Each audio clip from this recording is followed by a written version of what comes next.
So we're going to work again with the polyvagal system, and I can't believe I'm making a sports metaphor. I'm not much of a team sports person.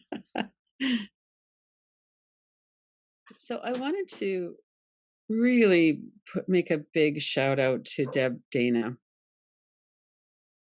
When I interviewed Stephen Porges, we talked a little bit about her at the end, and he talked about all of these clinicians, psychologists, therapists, different people that have taken his theory and really put it out into the world.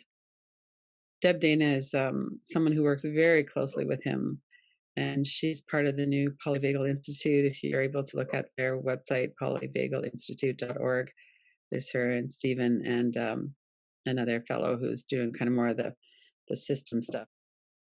But what she does is she makes it really understandable, and she really works with the application of the theory. So that's one thing that I think is any kind of research. If you're doing research on your own, she's got a couple of books and she's got a beautiful website. She's starting to do more workshops and online things as well. So she's always very helpful to learn from. And a lot of what we're doing here is based on a lot of her work. So Stephen Porges talks about trauma as a chronic disruption of connectedness. And that really fits along with what many people have been saying over the last 5 years in particular. Gabor Mate, the effect of trauma is that we disconnect from ourselves, our sense of value, and from the present moment. And Stephen Porges and a lot of other people are really in tune with that and in agreement with that. So trauma is not necessarily an event, because an event can affect me different from you, different from someone else. It's the effect of the event that is traumatic. And Rick Hansen, who we've worked with a lot as well, talks about in our brain we have these core needs for safety, satisfaction, and connection, and that we always want to avoid harmful things. So, we move back from or away from sadness or pain. We want to approach things that are going to be helpful or rewarding. And our brain hormones and chemistry really, really pushes us in those directions as well. And then the polyvagal part of it is that we really attach to others. So we need to attach to ourselves and be able to attach internally as well. So it's not just to others, but our nervous system is really built for attachment to others. So really simply, the polyvagal theory, and it can get really detailed as well, but really is that co-regulation is a biological imperative. And part of that is because human beings need to be cared for. We have a very, very long period when we're children where we can't survive, we'll die if we're not being taken care of. But also, he really talks about how that doesn't go away when we're adults. Just because we can take care of our basic needs, that we still need co-regulation with other people. And that the way that humans evolved and 200 million years ago with the development of the ventral vagal system above the diaphragm, is that it's that cooperation with each other that enabled us to kind of rise to the top of the chain, the food chain, and in evolution, it's really helped us. So that's one of his main things, is that co-regulation is something that we're all wired to do. That neuroception is the term he coined for how we perceive threat. And so he talks about cues of safety, cues of threat, and we're going to work with that again today. And one of the main things about that is that it's without awareness. We scan the environment, we notice if something's different, we notice if something's a threat or if it's safe, and that all of that is below the conscious awareness. And we can't control our neuroception. We can heal it in the sense that positive experiences start to gradually open up new neural networks. We start to have more of a feeling of safety. So we can do something about that.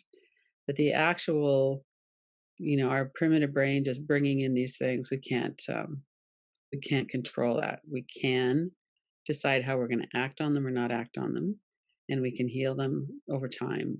But that this is something that happens in our unconscious mind.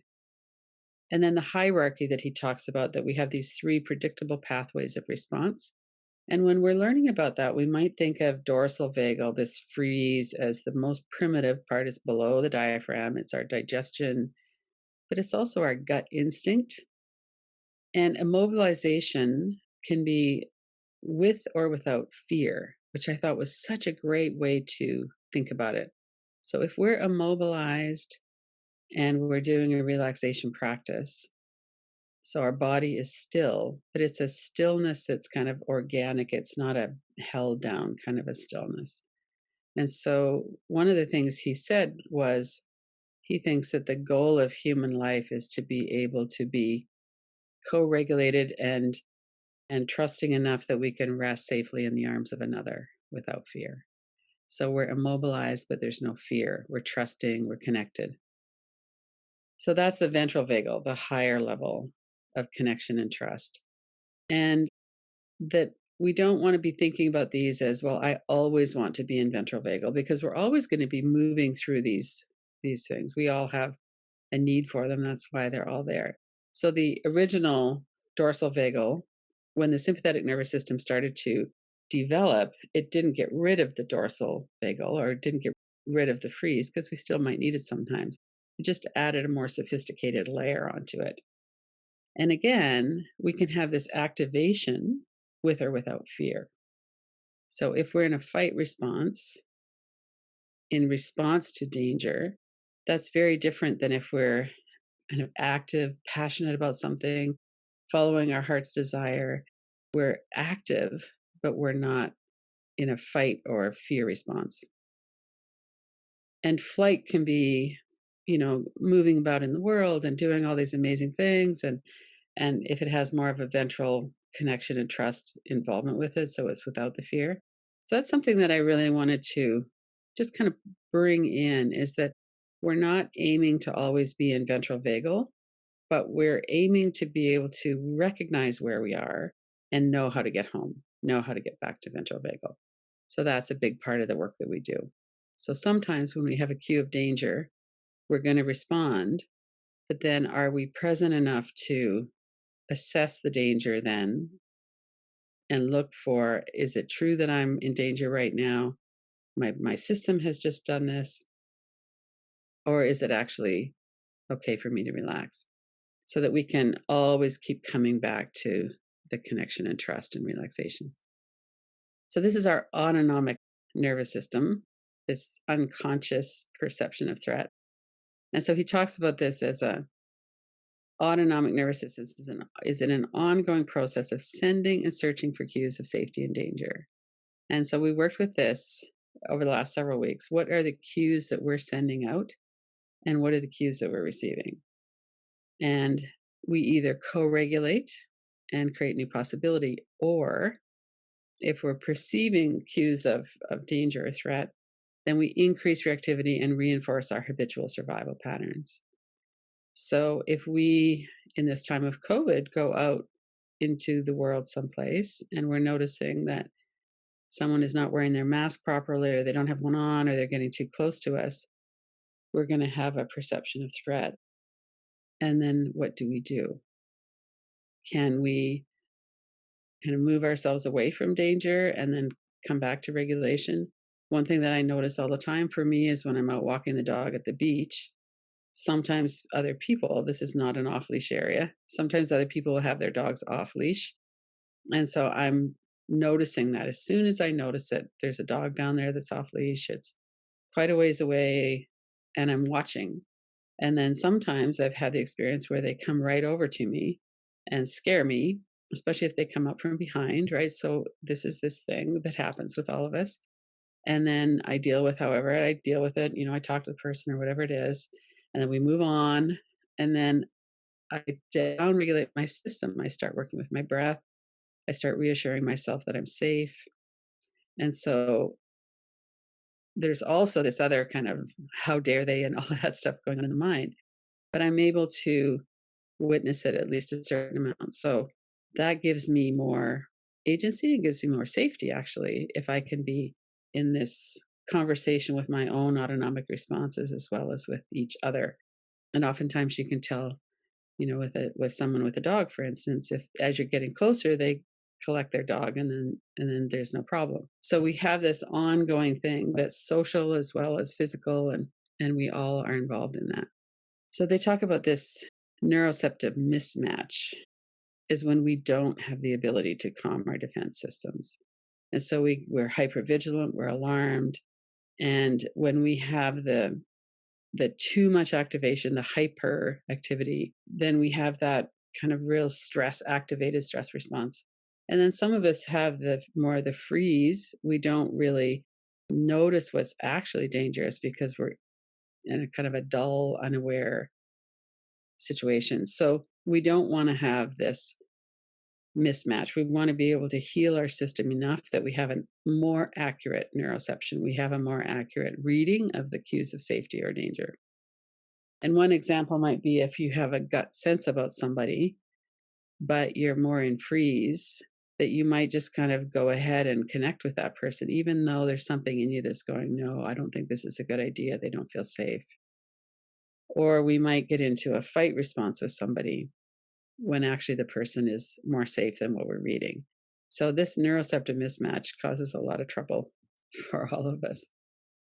So the ventral vagal state, these are some of the qualities of it.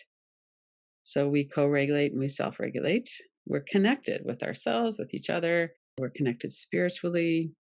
We are connected with the moment. If we go back to Gabor Mate's definition about we lose track of the present moment. And so if we have distractions, which in this case could be thoughts about something else, or we're in freeze, or we have a whole bunch of catastrophic thinking going on, then we're not really present in the moment.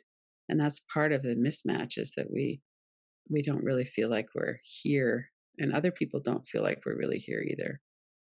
So being able to offer support and accept support, so not feeling like there's something wrong with me if I can't do it on my own, and to be able to really explore our options and not have that feeling like there's something wrong with me. We talk a lot about core deficiency beliefs. There's something basically fundamentally wrong with me. And instead, we've turned that around into self-compassion, compassion for others. But more important, and the foundation of that, is feeling connected and compassionate with ourselves. Then we have this flexibility and resilience when we get kind of triggered into a sympathetic response or into a dorsal freeze response. We're able to recognize it and then do some things to help bring ourselves back to the safety and the connection and trust. I mean, these are all wonderful ways to be in the ventral vagal state. And it's a state of, we're not alarmed, we feel safe. And from here, we're able to really be fully human. I think that's what Steve Porges was really getting at when he was talking about feeling safe enough to be held by somebody, is kind of a metaphor for when we feel safe enough, then we have all of the access to our prefrontal cortex. We have our thinking brain. We know what we're feeling. We're not running away from things, and that we're able to bring our particular gifts to the world. And that's something that, as I look back at my own life and the state of freeze that I was in a lot of the time, I wasn't able to bring forward certainly nothing like what I'm doing now. And I had to get myself out of an unsafe situation and into a safer one before I could kind of come alive again. And that's part of healing, is being patient with ourselves when we're in those states of, ugh, I don't, either hyperactive or hypoactive, and we need to kind of take some time and do some healing to come back. So let's get into some neuroception and remembering that it's unconscious. So what I wanted to do is spend a few minutes on what goes on inside of our body. And we've got this pain in our neck, the tight shoulders. So if you were to, let's start with cues of danger. And if you're feeling kind of activated right now, you can kind of skip over this and go right to cue safety. But if you were to just notice what's going on in your body right now, notice your feet, your seat. If you want to look around the room, you could do that too. But just notice, how do you feel right now in terms of your nervous system? And what are the cues if you close your eyes or have your gaze soft and you're noticing the inside of your body? So this would be the energy, if you have that tight clench in your gut. It could be a moving energy, it could be still. It could be your breath. What's happening with your breath? Are you calm, easy breath? Are you holding your breath? So, what's going on right now, and how could you assess the state of your nervous system right now, just from cues inside your body?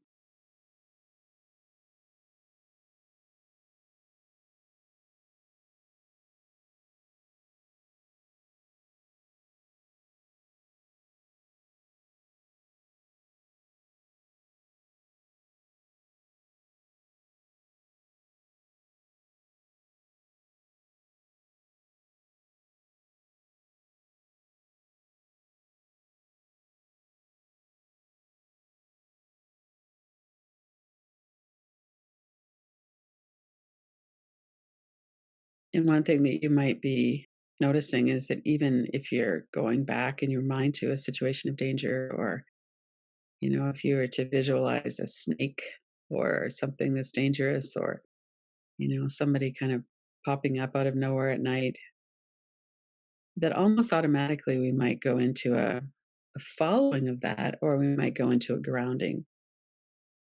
We take a deep breath, and whew, that was kind of scary what was going on in my mind there. I could notice that I stopped breathing. So let's work now with cues of safety. So inside your body, and you might visualize someone you care about, pet, a person, place.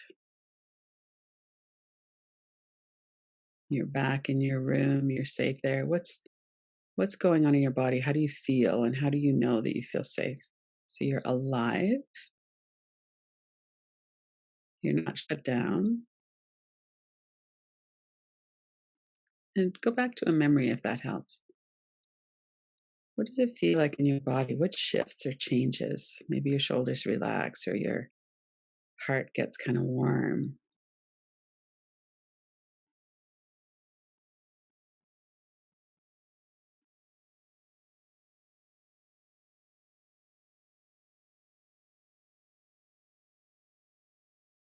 Our breath might get longer, more relaxed.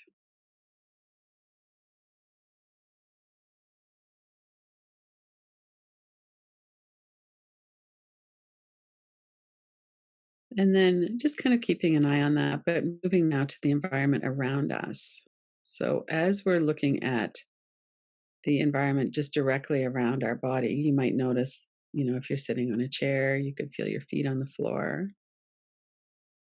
With neuroception, we're not going to forget about our body as we're looking into the environment around us. Stay really present and connected in your body so that you notice any changes or any shifts. So, as you think about the body and the environment immediately around your body, also you could open your eyes and look around, taking the visual cues, just in 10 or so feet around you or in the room that you're in. And notice, you could look behind you like we do sometimes. Let your eyes notice the safety behind you. And what are the cues of safety or danger in the environment just right around you?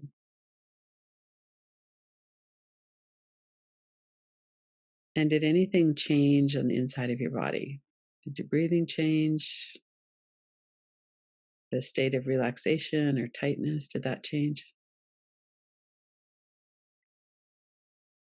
And then let's go out a little bit wider. So scan the environment. You might be looking outside through a window, or thinking about, your yard, your block that you're on, but a little bit wider than just the room that you're in. And look around, notice what's here. As we're getting outside of our own room, it might feel a little bit different. Now we can't control who comes and goes as much. So notice if there's any difference in your body. Has your breath changed? Is there any difference in the energy, the relaxation?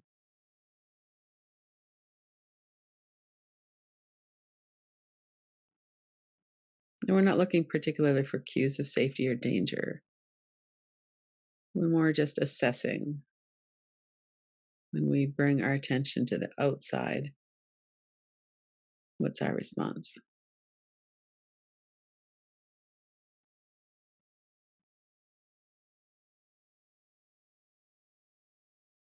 And if you live in an apartment or something where the outside of your room means there's other people, then you could notice that.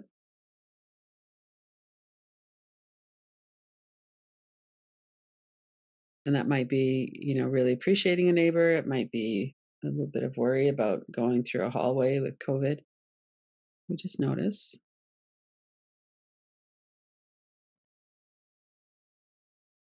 And then let's open it up even more. So, the town or city that you're in, the country that you're in, people, lots more people in this bigger area. And when you bring your attention to that, notice what happens in your body. Notice if there's even a slight shift in your breath, your muscles tighten up a little bit. Notice if there's any kind of protectiveness coming up, any feeling of threat in particular. When you broaden this to other people, a lot of other people.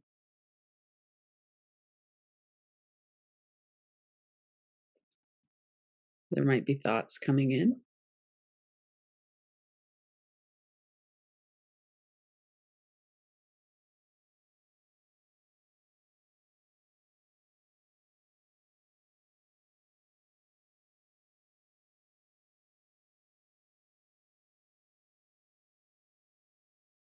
And it would be very understandable if there's thoughts about COVID or social justice or political divide, all those kinds of things when we think about the larger environment that we're part of.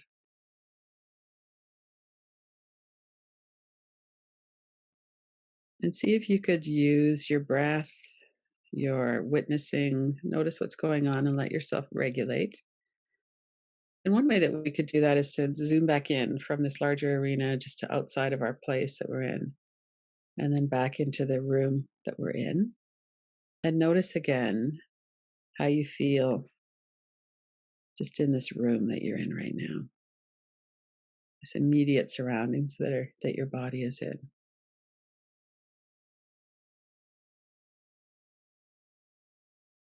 Let your breath settle. Let your shoulders relax, your body relax.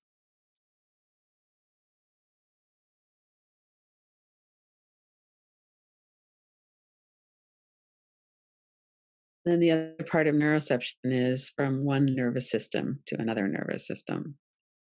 So we talk a lot about relationships, and relationships are very important to us. So right now, when you think about being around someone safe, see what comes to mind. And it could be the people on the screen that we're in here together with in this inquiry as we're doing this together.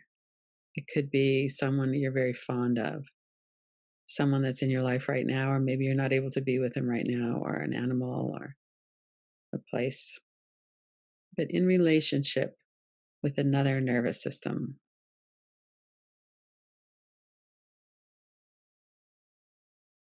So if we're looking at a nervous system of me cuddling with my dog, for instance, that's different, less complicated, less complex than me being with someone that I really care about. So notice that, what comes to mind, and just let it be a positive memory,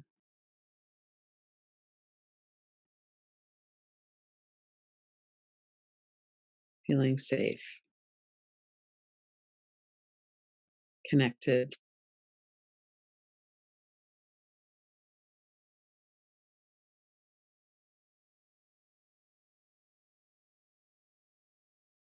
And you'll notice in the graphic with the two women, one of them is immobilized, one of them is hugging the other one, but there's clearly no fear there. They're enjoying each other, laughing and feeling connected.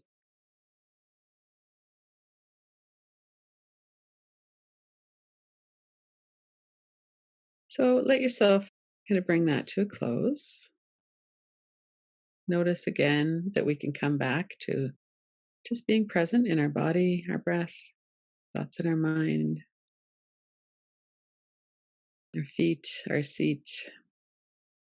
And then let's work with the inquiry for a little bit. So, our beliefs that are conditioned by personal experience could be, and you could just fill in your own here. Some common ones are that people will hurt me if I get too close. If people really get to know me, they're going to reject me. And that I can't handle it if someone turns away from me. I'll be devastated. And so these are conditioned by personal experience. If you've had other kinds of experiences, you'll have other kinds of beliefs. And then the freedom side is kind of a nod to Stephen Porges, safe enough to relax in the arms of another. And I also added safe enough to relax and be present within when I'm alone. Safe enough to be regulated and calm when I'm alone. And then if we think about the left side as the conditioning and the right side is freedom, what's hooking us into the left side of not being free? And so there's a couple possibilities for inquiry. Reaching out to others is worth the risk. What comes up for you when you say that? Oh, maybe I just got a tension or a tightness or heaviness in my chest, or maybe some kind of reaction just happened. So let's take about 3 or 4 minutes just to kind of sense into that. Connecting with myself is worth the temporary pain I feel or the sadness. So these are reverse inquiries. They're just meant to bring up what's going on when we say these words. I'm worthy of relationship. And keep in touch with your breath, your whole body.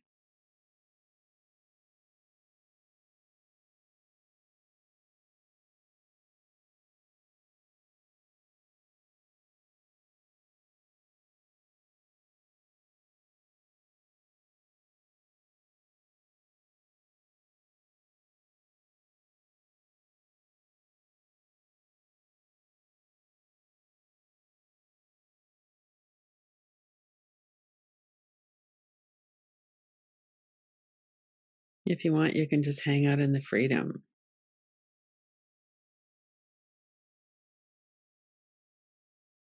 and really focus in on times when you felt this trust and connection. Let yourself feel that in every cell of your body.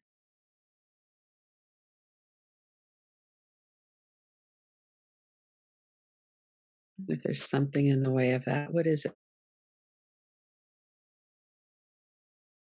It's probably some old beliefs based on our experience.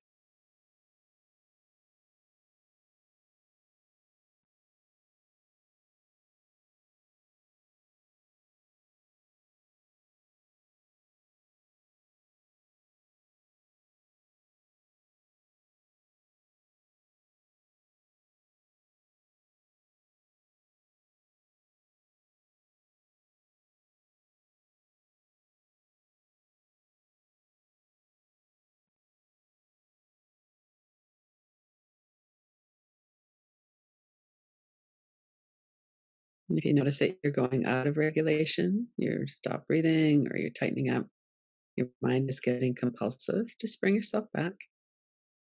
Let go of what you're thinking about for a moment. Notice your body and your breath. Notice the safety right around you.